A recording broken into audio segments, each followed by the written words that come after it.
वर्ग 10 में पढ़ने वाले सभी विद्यार्थियों को पुनः एक बार मेरे YouTube चैनल में वेलकम है। जैसे आज हम लोग देखेंगे यहाँ पाठ 4 के माध्यम से, जिसे हम यहाँ अध्याय 4 कहेंगे। इसमें भारत में राष्ट्रवाद का उदय। तो भारत में राष्ट्रवाद के उदय होने के कई स्थिति होते हैं, कई घटनाएं होती है। इन तमाम घटनाओं पे हम चर्चा करेंगे। इससे पहले आप इस बात को भली भांति समझ लें कि आपके सिर्फ वर्ग व्यवस्था के लिए नहीं, बल्कि आप किसी कंपटीशन की तैयारी में यदि भविष्य में लगने वाले हैं या कोई कंपटीशन की तैयारी कर रहे हैं, तो उसके लिए भी इसमें हर एक बिंदु बहुत ही जरूरी है। क्योंकि किसी भी कंपटीशन के क्षेत्र में इस अध्याय से एक आध क्वेश्चन निश्चित होता है, इसलिए इसके हर एक बातों को आप गहराई से अध्ययन कर लें। और सन 1904 का ही या दूसरा हिस्सा, दूसरा पार्ट जिसको कहेंगे, या आपके सामने यहाँ प्रस्तुत किया जा रहा है, जिसमें आप नमक कानून से संबंधित या आप नमक सत्याग्रह समझ सकते हैं। आगे इसमें हम देखेंगे इसका वर्णन। अब इसमें हम नमक सत्याग्रह की बात करेंगे कि नमक सत्याग्रह का जैसे प्रसार के रूप में अगर देखते हैं कि नमक सत्याग्रह का प्रसार किस प्रकार से होता है गांधी जी के माध्यम से। तो एक बार जब गांधी जी ने दांडी में नमक कानून तोड़कर इसकी रस्म को पूरी कर दी, तो कानून तोड़ने का सत्याग्रह पूरे देश में प्रारंभ कर दिया गया। तो इस तरह से अगर अलग अलग हम ढंग से समझेंगे, तमिलनाडु में इंदौर के समुद्री घाट पर श्री राजगोपालाचारी के माध्यम से त्रिचन्नापल्ली से जो यहाँ एक जगह है, इस जगह में जैसे वेदारण्य क्या जगह आप समझते हैं कि वेदारण्य तक की यात्रा प्रारंभ उन्होंने किया था श्री राजगोपालाचारी ने। फिर यहाँ मालावार में देखेंगे कि मालावार में कैपलन ने कालीकट से जो पोथानूर जगह था वहां पे नमक की यात्रा उन्होंने किया था। फिर आप पेशावर में देखेंगे, जो अभी आज के समय पाकिस्तान में है पेशावर। तो पेशावर में खान अब्दुल गफ्फार खान ने क्या किया कि सामाजिक और राजनीतिक सुधारों के जैसे आधार देखेंगे, ऐसे आधार पर राजनीतिक चेतना का इन्होंने प्रसार किया था। इन्हें बंदरगाह खान या सीमांत गांधी के नाम से भी जाना जाता है, यानी खान अब्दुल गफ्फार खान को एक प्रश्न आता है ऑब्जेक्टिव में, आप याद रखेंगे कि सीमांत गांधी किसे कहा जाता है, तो खान अब्दुल गफ्फार खान को सीमांत गांधी के नाम से जाना जाता है। ये भी बात आप याद रखेंगे। तो इन्होंने खुदाई खिदमतकार आंदोलन का शुरुआत किया था। नामक जो स्वयंसेवी संगठन था, इसी की स्थापना इन्होंने किया था। इसे लाल कुर्ती के नाम से भी जाना जाता है। जैसे आपसे पूछा जाए कि लाल कुर्ती का स्थापना किसने किया था, खुदाई खिदमतकार आंदोलन को ही लाल कुर्ती कहा जाता है, तो खान अब्दुल गफ्फार खान ही आप याद रखेंगे। इस तरह से सोलापुर में गांधी जी की गिरफ्तारी के विरोध में प्रारंभ, जैसे ही इसके विरोध में यह प्रारंभ हुए आंदोलन के भयंकर विद्रोह का कारण यहाँ यह विद्रोह जो था रूप धारण कर चुका था। यहाँ हड़ताल में हजारों मिल मजदूर जो थे, इन लोगों ने हिस्सा लिया था। अगले बिंदुओं में नमक सत्याग्रह में सबसे तीव्र प्रतिक्रिया जो थी यहाँ धरासड़ा में हुई थी।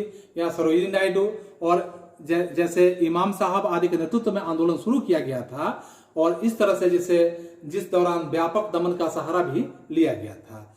अगले बिंदु में देखें कि बंगाल में चौकीदारी और यूनियन बोर्ड जो था विरोधी आंदोलन भी चलाया गया था। फिर यहाँ गुजरात के विभिन्न जो तालुक थे उनमें कर बंदी आंदोलन भी प्रारंभ किया गया था। असम में कुख्यात जो कनिंगधम सेकुलर थे, इसी के विरुद्ध में छात्रों ने एक शक्तिशाली आंदोलन चलाने का छात्रों ने साहस किया था। फिर मणिपुर और नागालैंड में आप देखेंगे, इसी में रानी जो गौडी नलियू थी, इन्होंने प्रशंसनीय नेतृत्व भी प्रदान किया था। बिहार में आंदोलन का प्रसार जब हुआ, तो बिहार के आंदोलन के प्रसार के बारे में आप देखेंगे कि बिहार के समुद्र तट नहीं होने के कारण चौकीदारी जो थे, चौकीदारी कर के विरोध में आंदोलन शुरू कर दिया गया। और सिवान जिले के आपके जिले से जुड़ा हुआ जिला है कि सिवान जिले से चौकीदारी कर विरोधी आंदोलन का नेतृत्व गंगा प्रसाद राय ने किया था। नाम याद रखेंगे, चौकीदारी कर का विरोध गंगा प्रसाद राय के नेतृत्व में सिवान जिले से किया गया था उस दौरान। तो बाद के दिनों में यह आंदोलन जो था गया में, भागलपुर में, मुंगेर में, बाढ़ में, मोकामा में, बढ़हरिया में, बेगूसराय में और आदि क्षेत्रों में यह धीरे धीरे फैल गया। सविनय अवज्ञा आंदोलन के दौरान छपरा जेल जो था, यह कैदियों ने विदेशी वस्त्र पहनने से इनकार कर दिया था तथा नंगी हड़ताल का आयोजन उन्होंने किया था। पूरे कपड़े को उतार कर नंगे रहने लगे। विदेशी वस्त्रों के बहिष्कार में पटना जिला के स्त्रियों ने भी बढ़ चढ़ कर हिस्सा लिया था।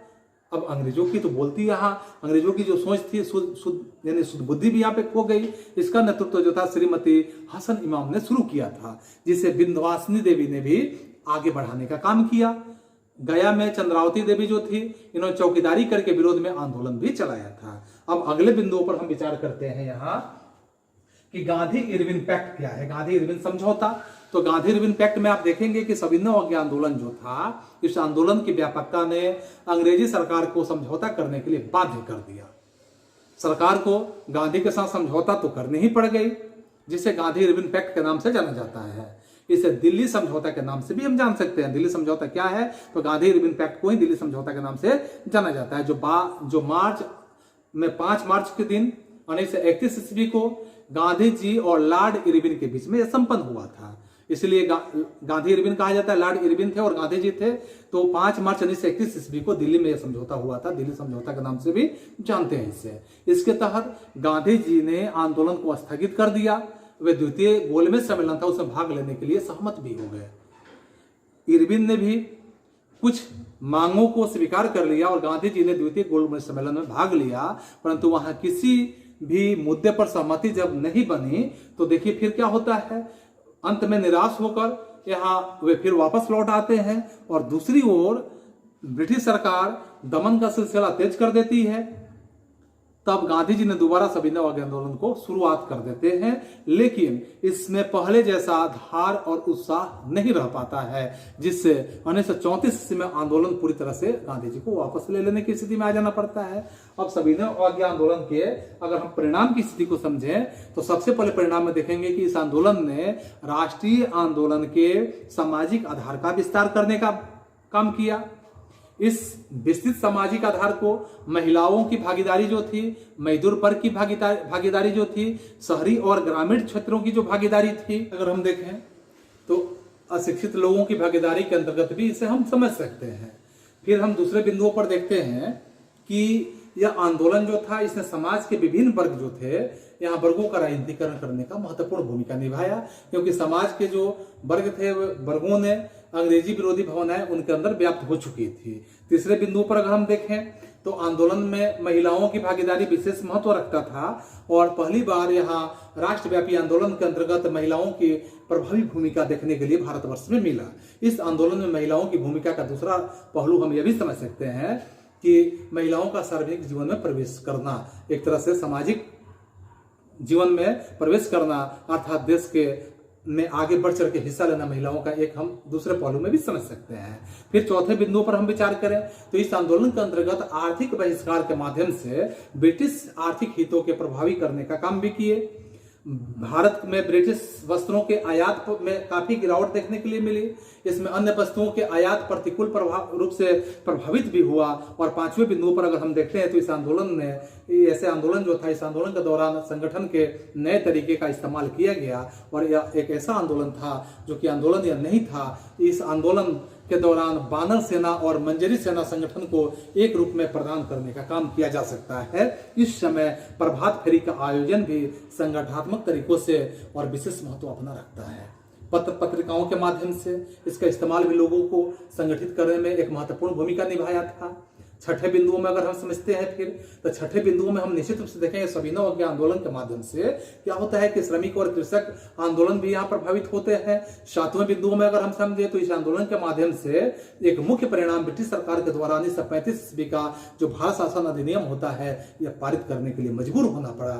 और 8वें नियम में अगर देखते हैं कि पहली बार ब्रिटिश सरकार ने यहाँ कांग्रेस से समानता के आधार पर बातचीत करने के लिए विवश हो गई थी और इतनी व्यवस्था हुई कि इस तरह प्रथम विश्व युद्ध जब 1914 ईस्वी में हुआ, इसके बाद राष्ट्रीय आंदोलन की गति जो थी तेज जब हुई तो अंग्रेजों के शोषणपूर्ण नीति के खिलाफ में असहयोग आंदोलन और सविनय अवज्ञा आंदोलन, इन आंदोलनों ने भारत के किसान और मजदूर आंदोलन को एक नया आवाम देने में महत्वपूर्ण भूमिका निभाया, जिसमें अंग्रेज जो थे, अंग्रेज शोषणकारी नीति अपनाए जाने के कारण भारतीय कृषक वर्ग में भी यह एक असंतोष की भावना व्याप्त हो चुकी थी।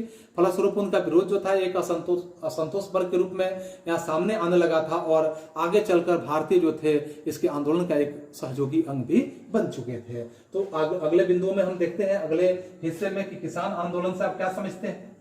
किसान आंदोलन के साथ आपका चंपारण सत्याग्रह भी आता है। तो 19वीं शताब्दी के समय में आप देखेंगे इसी को उत्तरार्ध में कि भारतीय अर्थव्यवस्था पर बार बार पड़ने वाले अकाल जो थे, इस अकाल से भूख से लाखों कृषक तथा अन्य जो यहाँ कमजोर वर्ग के लोग थे, इनकी मृत्यु हो चुकी थी। 1876 ईस्वी में, 1878 ईस्वी में, 1896-97 ईस्वी में तथा 1899 और 19 ईस्वी में भीषण दुर्भिक्ष से यह स्पष्ट होने लगा था कि उत्पीड़क भूमि की नीति का क्या फल होता है। और इस तरह से भारत में भिन्न भिन्न जगहों पर इसके खिलाफ किसानों ने आंदोलन करने के लिए शुभारंभ कर दिए, जिसके परिणाम स्वरूप आप पाएंगे ऐसे कि अंग्रेजी जो भू राजस्व नीति था, इसके परिवर्तन और विभिन्न जो टेनेंसी एक्ट था, इसे पारित करने का काम किया गया, लेकिन ये पर्याप्त नहीं थे। यह स्थिति जो था पर्याप्त नहीं था। और कांग्रेस की स्थापना सन 1885 ईस्वी में जैसे ही होता है, तो इसके प्रारंभिक 20 वर्षों तक कृषक समस्याओं को लेकर कई विशेष कार्य भी किए गए थे।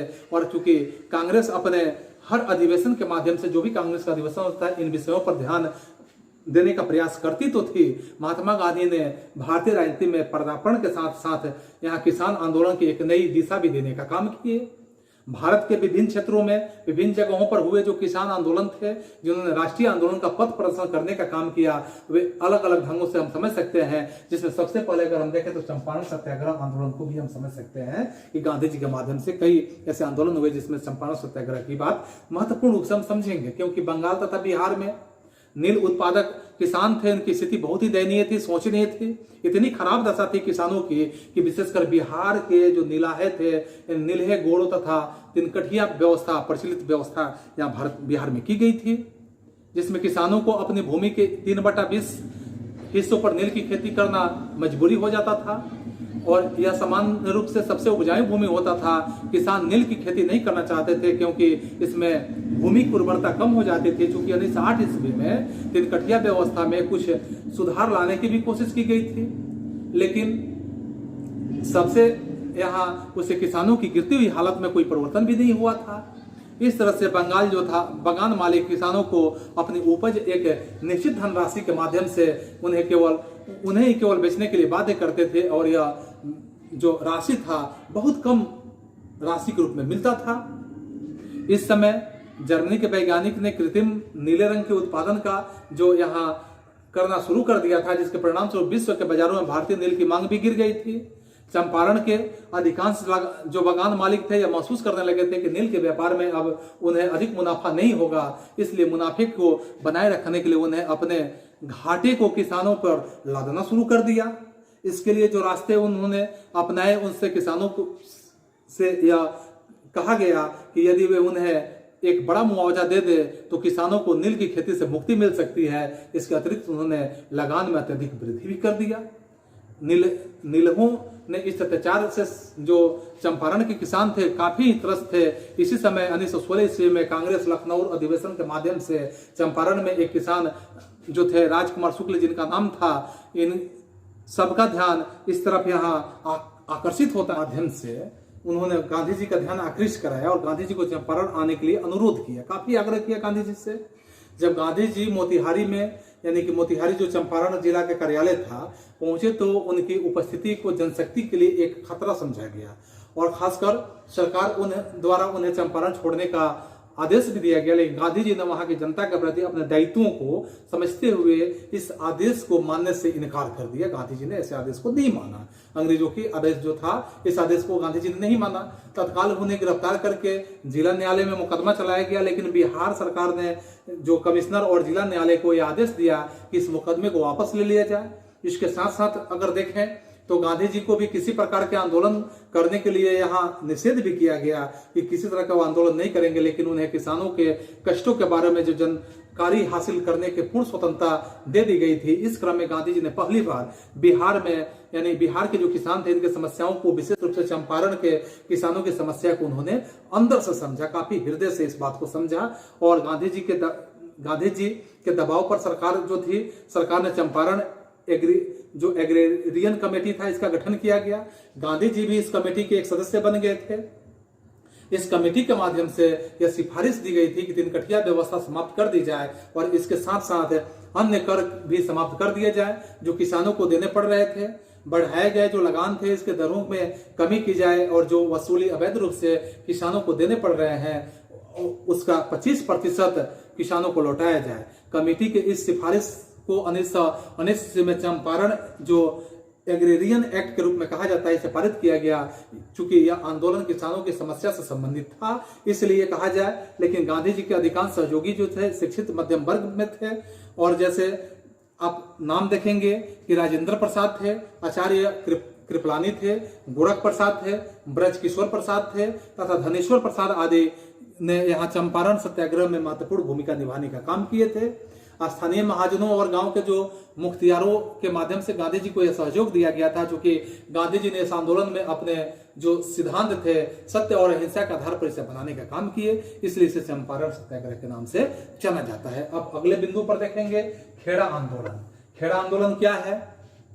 तो देश के अंदर, देश के अन्य भागों में किसानों के आंदोलन होते रहे। गुजरात में या गुजरात का एक जिला है जिसे खेड़ा जिला कहा जाता है, इसमें गांधी जी ने लगान की माफी के लिए किसानों की मांग का समर्थन किया, क्योंकि सन 1917 ईस्वी में जो बारिश हुआ था, तेज बारिश के कारण खरीफ की फसल को बहुत ज्यादा नुकसान उठाना पड़ा था। लगान कानून के अंतर्गत यहाँ जो था स्थिति में लगान काफी यानी माफी का प्रावधान ही नहीं था। सरकार ने इस आधार पर यह मांग अस्वीकार कर दिया। सरकार से जब गांधी जी ने मांग रखा तो सरकार ने बिल्कुल मांग को अस्वीकार कर दिया। लगान नहीं देने के लिए बाहर के लोग जो थे यहाँ भड़का रहे हैं। सरकार का यह आदेश जो था बिल्कुल निराधार था, इसका कोई आधार ही नहीं था। और 22 जून 1918 ईस्वी को यहाँ गांधी जी ने क्या किया कि सत्याग्रह का आह्वान कर दिया। और इस समय जो वस्तुतः 1 महीने तक इनका सत्याग्रह जारी रहा। इसी बीच रबी की जो अच्छी फसल थी होने पर और सरकार द्वारा भी दमनकारी उपाय समाप्त करने की स्थिति काफी बदली और गांधी जी के सत्याग्रह के माध्यम से यहाँ जो उनका सत्याग्रह था उसे समाप्त करने की घोषणा भी की गई। इस सत्याग्रह के द्वारा यानी गांधी गुजरात के ग्रामीण जीवन में भी किसानों ने अंग्रेजों के शोषण मूलक कानून था इसका विरोध करने का साहस उसके अंदर जगना शुरू हो गया। फिर हम देखेंगे अगले बिंदुओं पर मोपला आंदोलन। तो मोपला आंदोलन क्या है?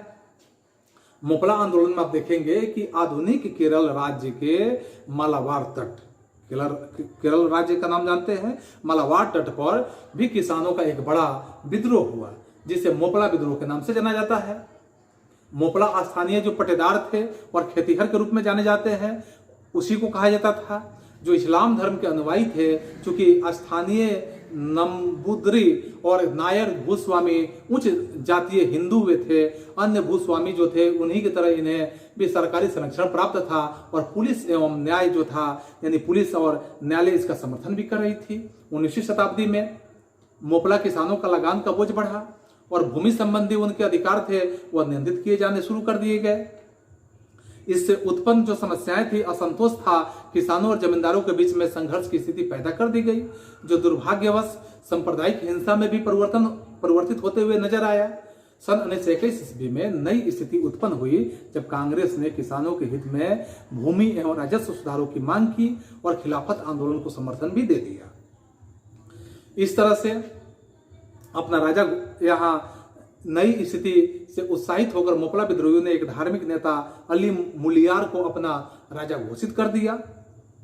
इसके साथ सरकारी संस्थाओं पर हमले आरंभ कर दिए गए। परिस्थितियों की गंभीरता को देखते हुए अक्टूबर 1921 में विद्रोहियों के खिलाफ में सैनिक कार्रवाई भी आरंभ कर दी गई और साथ साथ दिसंबर तक 10,000 से अधिक विद्रोही मारे गए और 50,000 से अधिक बंदी बना लिए गए और स्थिति इतना भयावह हुआ। इस तरह से विद्रोह धीरे धीरे समाप्त हो गया। फिर हम देखते हैं यहाँ अगले बिंदु पर बारदोली आंदोलन। बारदोली आंदोलन क्या है? तो फरवरी 1928 ईस्वी में इसी प्रकार से गुजरात का जो राज्य है यहाँ सूरत जिले में बारदोली तालुक में भी लगान वृद्धि के खिलाफ में किसानों के अंदर असंतोष की भावना व्याप्त हो चुकी थी। सरकार द्वारा गठित बारदोली जांच आयोग की सिफारिश से भी किसान बिल्कुल असंतुष्ट थे। उसके विरोध में उन्होंने सरकार के निर्णय के विरोध में आंदोलन छेड़ने का काम किए। खासकर इसके जो निर्णायक भूमिका में थे सरदार वल्लभ भाई पटेल यहाँ निर्णायक भूमिका अदा कर रहे थे।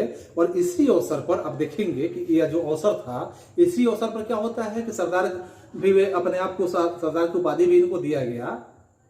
किसानों की समस्या के प्रति बुद्धिजीवियों को भी जागृत किया गया, महिलाओं को भी भागीदारी यहाँ सुनिश्चित की गई, उन्हें अवसर प्रदान किया गया और साथ साथ किसानों के समर्थन में मुंबई रेलवे हड़ताल के माध्यम से यहाँ मुंबई रेलवे हड़ताल हुई और के.एम. मुंशी तथा लालजी नारंगी ने आंदोलन के समर्थन में मुंबई विधानसभा यानी विधान परिषद के जो सदस्य थे इस सदस्यता को त्याग पत्र दे दिया।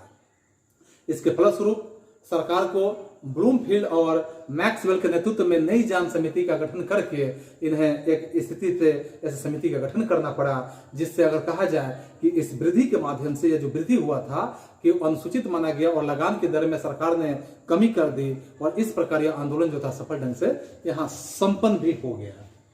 फिर हम किसान सभा के गठन की बात अगर समझें तो किसान सभा के गठन में जैसे हम देखते हैं कि सरदार वल्लभ भाई पटेल की भूमिका सबसे महत्वपूर्ण रहती है। और इसके बाद अगले बिंदु पर देखते हैं कि मजदूर आंदोलन के रूप में, तो मजदूर आंदोलन में क्या है कि मजदूर आंदोलन में यूरोप में जो प्रौद्योगिकी और मार्क्सवादी विचार था इसका विकास का प्रभाव अन्य देशों से भी आप देख सकते हैं कि भारत में भी इसका प्रौद्योगिकी के साथ साथ मजदूर वर्ग में चेतना जागृत होना शुरू हो चुका था। मजदूरों के अंदर काफी मजदूर चेत चुके थे और शताब्दी के आरंभ में वर्षों के सुब्रमण्यम अय्यर ने मजदूरों के साथ मजदूरों के यूनियन के गठन की बात कह दी थी। तो दूसरी ओर स्वदेशी आंदोलन का भी यहाँ प्रभाव मजदूरों पर देखने के लिए मिला था। सन 1917 ईस्वी में ऐसा होता है कि अहमदाबाद में प्लेग की महामारी जब उत्पन्न होती है, इसके कारण मजदूरों को शहर छोड़कर यहाँ जाने के लिए रोकने के स्थिति में मिल मालिक जो है उनके वेतन में वृद्धि कर देते हैं। जो महामारी खत्म होने की स्थिति में यहाँ जैसे महामारी खत्म होने पर समाप्त कर दी जाती है, इससे मजदूर असंतुष्ट हो जाते हैं क्योंकि प्रथम विश्व युद्ध और उससे उत्पन्न महंगाई के कारण बोनस की कटौती उनके लिए एक कष्टदायक स्थिति बनता था।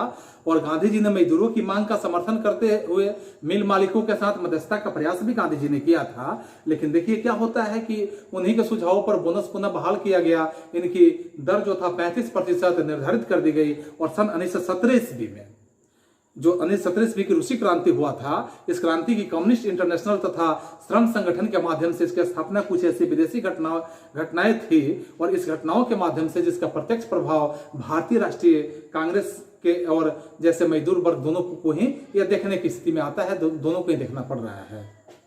समय आता है 31 अक्टूबर 1920 ईस्वी को कांग्रेस पार्टी जब all India trade union Congress जो AITUC की स्थापना कर देती है, जो C.R. दास के नेतृत्व में इन्हीं के सुझाव पर कांग्रेस द्वारा किसानों और श्रमिकों को राष्ट्रीय आंदोलन के माध्यम से यह सक्रिय रूप से शामिल करने का काम किया जाता है। इनकी मांगों का यहाँ समर्थन भी दिया जाता है। तो बाद में चलकर वामपंथी विचारों की लोकप्रियता ने मजदूरों और आंदोलन को अधिक सशक्त बनाने में अपनी भूमिका निभाता है। सरकार की चिंता और बढ़ जाती है, मजदूरों के विरुद्ध में दमनकारी उपाय भी किए जाते हैं। इस क्रम में मार्च 1929 ईस्वी में कुछ वामपंथी नेता होते हैं, इनके विरुद्ध में मेरठ षड्यंत्र केस के नाम से देशद्रोह का मुकदमा चलाया जाता है। इसी बीच 1930 ईस्वी में सविनय अवज्ञा आंदोलन प्रारंभ भी किया जाता है और फिर जिसे आरंभ में मजदूरों का समर्थन भी प्राप्त था, लेकिन 1931 ईस्वी में all India national trade union Congress, Hind मजदूर संघ और यूनाइटेड ट्रेड यूनियन कांग्रेस, जिसे हम कहें कि नामक 3 संगठन में यह विभाजित किया गया। इसके बाद भी राष्ट्रीय आंदोलन के प्रमुख नेताओं में जवाहरलाल नेहरू का नाम आप देखेंगे, सुभाष चंद्र बोस का नाम देखेंगे आदि द्वारा समाजवादी विचारों के प्रभावाधीन मजदूरों का समर्थन यहाँ जारी रहता है। पुनः हम अगले बिंदुओं पर विचार करते हैं जनजातीय आंदोलन के रूप में। तो जनजातीय आंदोलन में आप पाएंगे कि जैसे भारत के राष्ट्रीय आंदोलन में जनजातीय आंदोलन की महत्वपूर्ण भूमिका रहती है। 19वीं शताब्दी के तरह जैसे 20वीं शताब्दी में भारत के अनेक भागों में आदिवासी विद्रोह और एक अस्थायी जो तत्व है वो बने रह जाते हैं। ये विद्रोह भारत के विभिन्न हिस्सों में होते हैं, जैसे दक्षिण भारत के गोदावरी पहाड़ियों के पुराने जो रंपा जगह है, ऐसे प्रदेश की अशांति थी जहां 1916 ईस्वी में विद्रोह होता है। इस 1922 और 24 ईस्वी में अल्मोड़ी के माध्यम से 22 और 24 ईस्वी में अल्मोड़ी सीताराम राजू के माध्यम से इन्हीं के नेतृत्व में होने वाले जो बड़े विद्रोह थे उसकी भूमिका का यहाँ कार्य किया गया। साहूकारों के द्वारा शोषण, झूम की खेती यानी झूम खेती और जमाने से चले आ रहे हैं चराई संबंधी जो अधिकार थे, इस पर रोक लगाने के लिए लगाने वाले वन विभाग के खिलाफ में जो स्थिति आता है, आदिवासियों ने श्री राजू के नेतृत्व में छापामार युद्ध छेड़ देने का काम यहाँ करते हैं। इस विद्रोह को दबाने के लिए सरकार द्वारा यानी सरकार को काफी धन और सैन्य शक्ति खर्च करने की स्थिति आती है और अंततः 6 मई के दिन में 1924 ईस्वी में राजू को अंग्रेजों के द्वारा गिरफ्तार कर लिया जाता है और उन्हें गोली मार के मृत कर दिया जाता है। और सितंबर 1924 ईस्वी में यहाँ विद्रोह का दमन चक्र शुरू हो जाता है और इसे दमन ही कर दिया जाता है। उड़ीसा की सामंतवादी रियासत जो है, यहाँ 10 पल्ला ने भी अक्टूबर 1914 ईस्वी में खोड़ विद्रोह हुआ था। यह उत्तराधिकार को लेकर ऐसे विवाद उत्पन्न हुआ था, लेकिन शीघ्र ही ऐसे यह अपना एक ऐसा रूप धारण कर लिया जिसमें अंग्रेजों के यह भय बना हुआ था कि खोड़ विद्रोह के माध्यम से इसका विस्तार पूर्वी घाट समूह को कि जो दुर्गम पर्वत श्रृंखला था कालाहांडी और बस्तर तक यह फैल जाएगा। इसलिए अंग्रेजों ने इस विद्रोह का दमन चक्र शीघ्रता से करने का भी प्रयास किया। खेड़ों जैसे खेड़ों के जो गांवों का जलाकर यह नष्ट कर दिया गया और इस विद्रोह के माध्यम से अंग्रेजों और आदिवासियों के मध्य एक युद्ध का माहौल बन गया, जिसके माध्यम से अफवाह के माध्यम से छोटा नागपुर क्षेत्र के उरावों के बीच में भी वैसा ही विद्रोह भड़क कर सामने आया। लेकिन यह आंदोलन एक तरह से हिंसक आंदोलन के रूप में हम समझ सकते हैं, जो 1914 से लेकर 1920 ईस्वी तक यह आंदोलन चलते रहा। और इसका नेता जो थे जतरा भगत हुआ करते थे, तो नेता इसके जतरा भगत थे। इस आंदोलन ने ऐसे सामाजिक और शैक्षणिक स्थितियों में विशेष तरह का बल देने का काम किया, जिसमें एकेश्वरवाद के बल तथा मांस मदिरा और आदिवासी नृत्यों से दूर रहने की भी बात इसमें की गई। 1920 ईस्वी में के गांधीवादी असहयोग आंदोलन का यह आंदोलन था एक अभिन्न हिस्सा बन चुका था। इधर कांग्रेस के नेतृत्व में कहा जाए कि राष्ट्रवादी आंदोलन को भी काफी अच्छा प्रभाव या जनजातियों पर यह पड़ते हुए दिखा था, जिससे वे राष्ट्रीय आंदोलन में भी शामिल होते जा रहे थे। 1917 ईस्वी में जो मयूरभंजक और संस्थानों ने एक नए मणिपुर में जो थोड़ोई कुकियों ने विद्रोह कर दिया था। 2 वर्षों तक छापामार युद्ध यहाँ चलते रहा।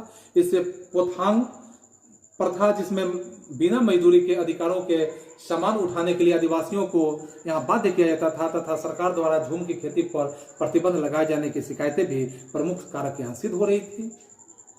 1930 ईस्वी के सविनय आंदोलन के दौरान पश्चिमोत्तर सीमा प्रांत के जो जनजातियों ने तीव्र राष्ट्रवादी भावना जैसे ही देखा गया, इसी प्रकार भारत छोड़ो आंदोलन के दौरान दक्षिणी बिहार आदिवासियों के बीच में जबरदस्त राष्ट्रीय चेतना यहाँ उभर कर सामने आया। फिर हम यहाँ अगले स्थिति में देखते हैं कि भारतीय राष्ट्रीय कांग्रेस के यानी कि वामपंथ कम्युनिस्ट पार्टी के रूप में देखेंगे भारतीय राष्ट्रीय कांग्रेस के रूप में। तो भारतीय राष्ट्रीय कांग्रेस जो है, इसमें भारतीय राष्ट्रीय कांग्रेस की शुरुआत 19वीं शताब्दी के अंतिम चरण में आपको देखने के लिए मिलेगा। भारतीय राष्ट्रीय कांग्रेस की स्थापना का यह एक समय माना जाता है।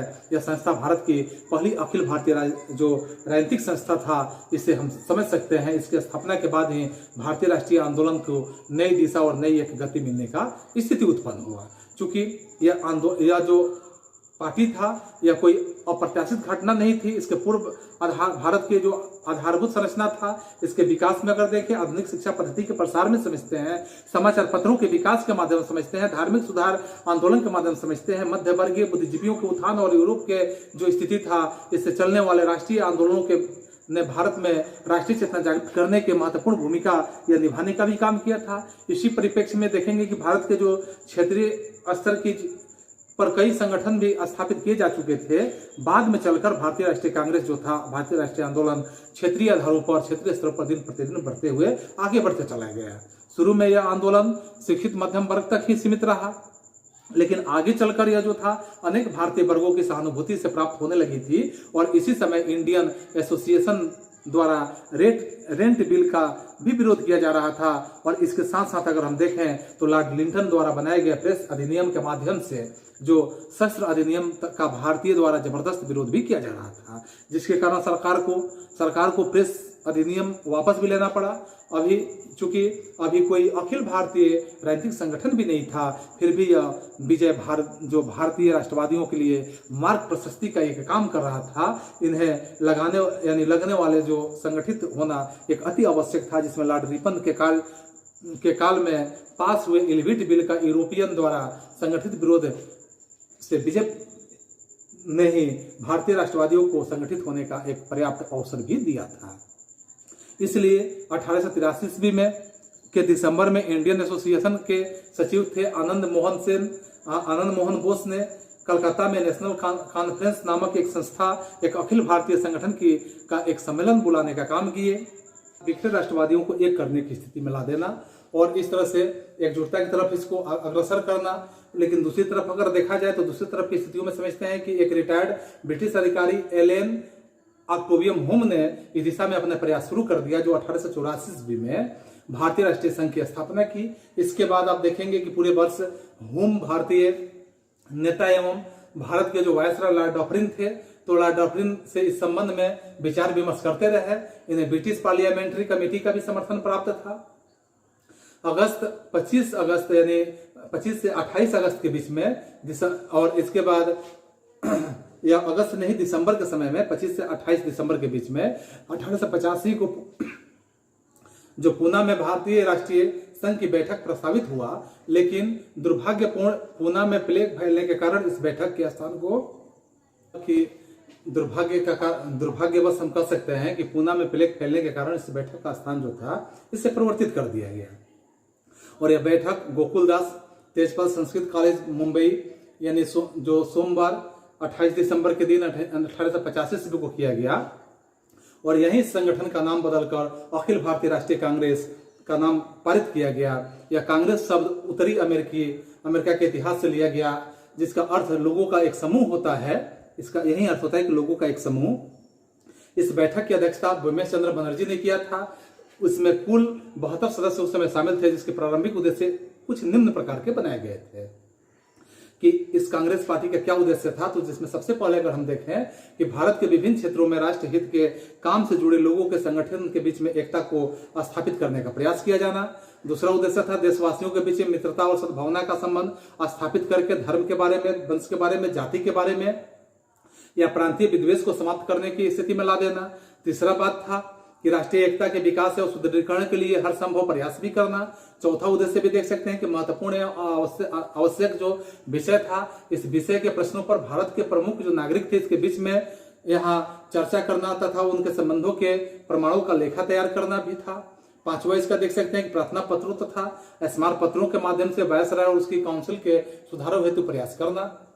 तो इस तरह से आप देख सकते हैं कि कांग्रेस का प्रारंभिक उद्देश्य जो था शासन के में सिर्फ सुधार लाना था, लेकिन 1905 ईस्वी में जैसे कर्जन द्वारा बंगाल विभाजन के बाद कांग्रेस के विरोध में यहाँ स्वर उठना शुरू हो गया और 1907 ईस्वी में इसमें भी फूट पड़ गया और ऐसे फूट पैदा हो गई कि जिसके कारण कांग्रेस कुछ हद तक कमजोर भी पड़ गई और गांधी जी के जो भारतीय राजनीति था इसमें पदार्पण होने से जो भारतीय राष्ट्रीय कांग्रेस को मजबूती प्रदान की और आगे चलकर इस पार्टी ने राष्ट्रीय एकता स्थापित करके या करते हुए भारत को ब्रिटिश शासन की गुलामी से मुक्ति दिलाने में एक समय आया कि अपना सर्वप्रमुख भूमिका निभाने का काम की। इसके बाद हम देखते हैं वामपंथ या कम्युनिस्ट पार्टी। तो वामपंथ या कम्युनिस्ट पार्टी के बारे में अगर हम समझते हैं तो हम जानेंगे इसमें कि वामपंथी शब्द का प्रयोग यहाँ प्रथम फ्रांसीसी क्रांति के समय ही किया गया था, क्योंकि बाद में चलकर समाजवाद या साम्यवाद के उत्थान के बाद यह शब्द जो था उन्हीं का एक पर्यायवाची शब्द बन गया।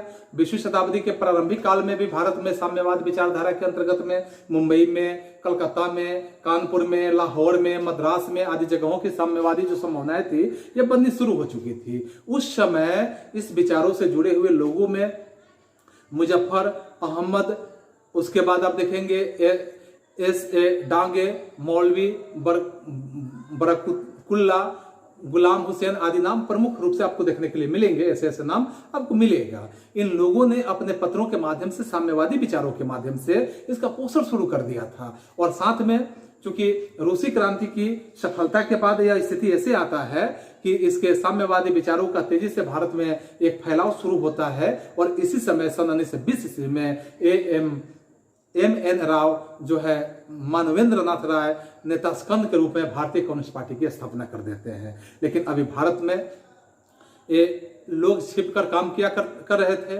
और सहयोग आंदोलन के दौरान पत्र पत्रिकाओं के माध्यम से उन्हें अपने विचारों को फैलाने का एक अच्छा मौका मिल रहा था। अब ये लोग आतंकवादी समाज जो राष्ट्रवादी आंदोलन था इस आंदोलन में भी जुड़ने लगे थे।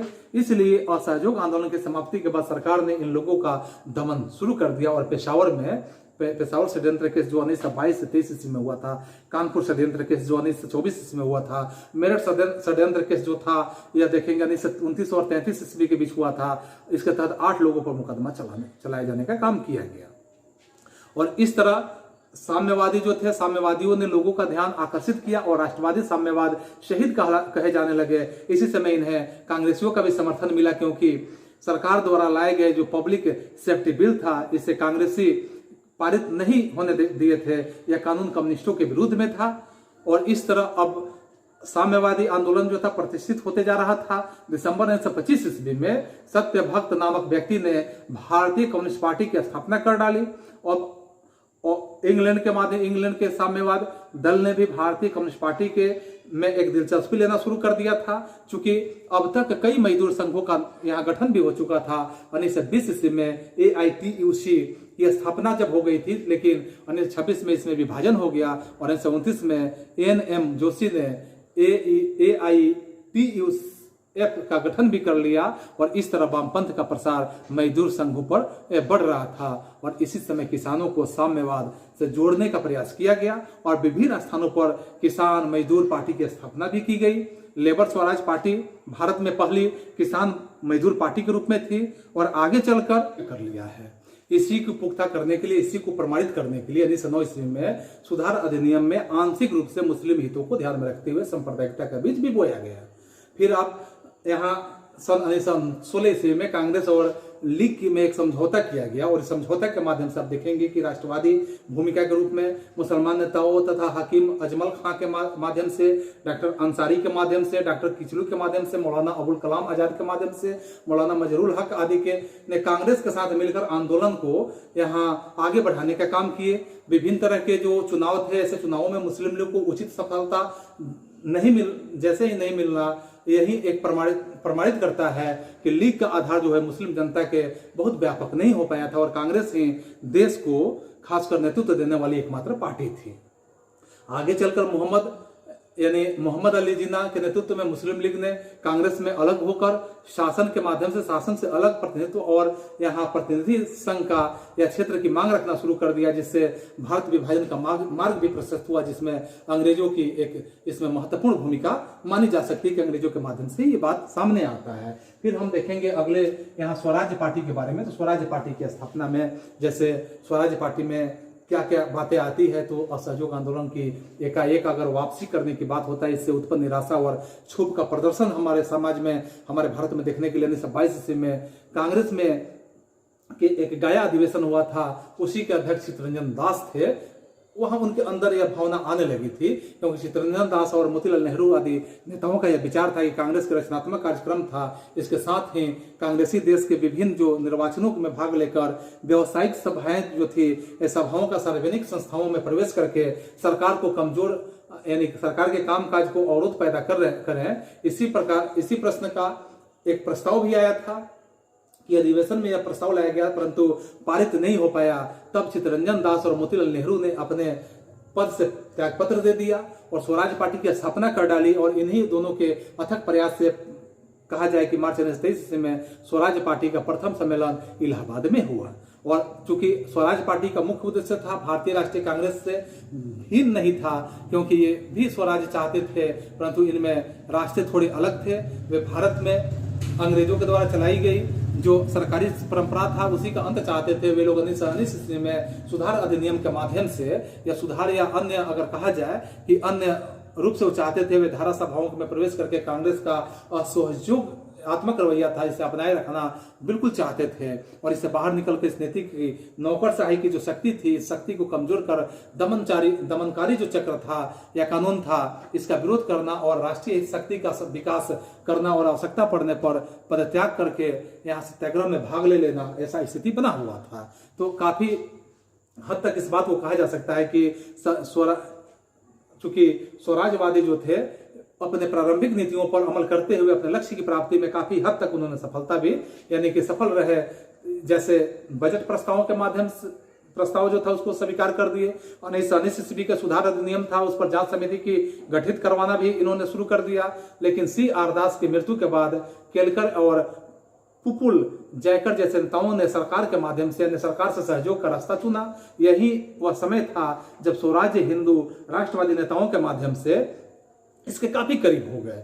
चूंकि चुनावों में हिंदू संप्रदायवाद का सहारा लिया गया, बनारस जैसे स्थानों में वे स्वराज पार्टी और हिंदू महासभा की कोई फर्क नहीं था। यही कारण अगर आप देखेंगे इसमें कि यही कारण था कि कभी कभी मोतीलाल नेहरू ने भी क्या किया कि सांप्रदायिक अपीलों का सहारा भी लेना शुरू कर दिया। संभवतः अगर हम यह बात कहें कि अपनी नीतियों पर दृढ़तापूर्वक नहीं टिके रहने और सांप्रदायिकता के माध्यम से अपनी दूरी नहीं रखने के कारण स्वराज पार्टी 1926 में पंगु होकर सीमित हो गई। तो इस तरह से अब अगले बात को हम देखते हैं और अंतिम बात को, राष्ट्रीय स्वयंसेवक संघ की स्थापना किस प्रकार से होता है, क्यों होता है। तो इसमें हम समझेंगे कि RSS अर्थात राष्ट्रीय स्वयंसेवक संघ, जिसकी मुख्य अवधारणा हिंदुत्व, हिंदू राष्ट्र की थी, इस तरह की सोच थी। इसकी स्थापना 1925 ईस्वी में कर दी जा चुकी थी। ऐसा नहीं था कि यह पार्टी एकाएक उभर कर सामने आ गया, ऐसा बात नहीं था, बल्कि इसकी स्थापना 1925 में ही की जा चुकी थी। क्योंकि इसके फल स्वरूप तो पहले ही दिखाई पड़ने लगे थे। इसी काल में हिंदू मुसलमान यानी हिंदू पुनरुत्थान की शुरुआत भी हो चुका था, जिसके तहत हिंदू परंपराओं का अगर हम यहाँ कहें कि पक्ष पोषण और महिमा मंडल अगर करना सम्मानजनक माना गया। इसका प्रभाव तत्कालिक नेतृत्व वर्ग, धार्मिक सुधार आंदोलन के नेताओं के माध्यम से जो साहित्यों के नजर में नजर आता है। चूंकि 1830 ईस्वी में ही कलकत्ता के जो राधाकांत के धर्म सभा स्थापित कर धर्म गुरु जो सुधार थे, धर्म सुधारों को यहाँ शुरू किया गया था। लेकिन 1835 में मुंबई के स्वामी दयानंद सरस्वती ने आर्य समाज की स्थापना कर वेदों की ओर लौटने का जब नारा दिया, ये हिंदू पुनरुत्थानवाद का एक प्रारंभिक दौर हम मान सकते हैं, क्योंकि इस काल में वेदों की सर्वोच्चता की बात कही जा रही थी तथा हिंदू धर्म के सनातन रूप को स्थापित करने का काम किया जा रहा था। दूसरी तरफ अगर हम ध्यान दें कि भारतीय राष्ट्रीय कांग्रेस के 10 से 15 वर्षों के कार्य में युवा नेता संतुष्ट नहीं थे और उग्र रूप अपनाना चाह रहे थे। उन्होंने राष्ट्रीय चेतना के प्रसार में हिंदू धर्म का सहारा लेना शुरू कर दिया था, जिसमें पाल लाल मुख्य रूप से थे और इस तरह अन्य नेता भी इस राह पर चल दिए थे। यह स्वाभाविक ही बन गया था, क्योंकि तत्कालिक भारतीय समाज जो था धर्म भीरू समाज था और धार्मिक उदाहरण के माध्यम से आम जनता जो थी उनको आसानी से समझाया और बताया जा सकता था। इसी समय 1909 ईस्वी में लाला जगत राय के सहयोगी लाला लालचंद ने कांग्रेस की आलोचना करते हुए यह बात स्पष्ट रूप से ही कहा था कि हिंदू पहले हिंदू है, भारतीय बाद में। अब हिंदू धर्म के जो रूढ़िवादी धर्म सभा थे, सनातन धर्म सभाओं, कुंभ मेलों आदि के माध्यम से संगठित होना शुरू हो गया, जिसका परिणाम आपको देखने के लिए मिलेगा। 1915 ईस्वी में पंडित मदन मोहन मालवीय द्वारा हरिद्वार में हिंदू महासभा की स्थापना के रूप में परिलक्षित होते हुए नजर आता है।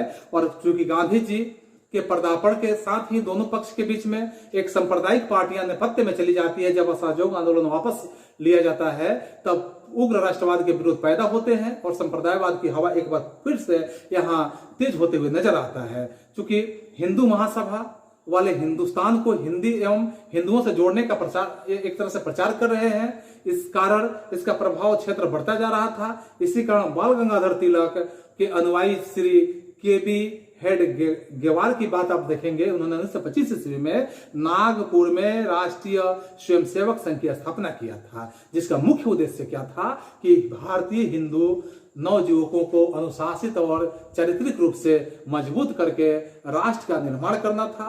अतः यह एक सामाजिक संस्था के रूप में उभरने शुरू हो गई थी।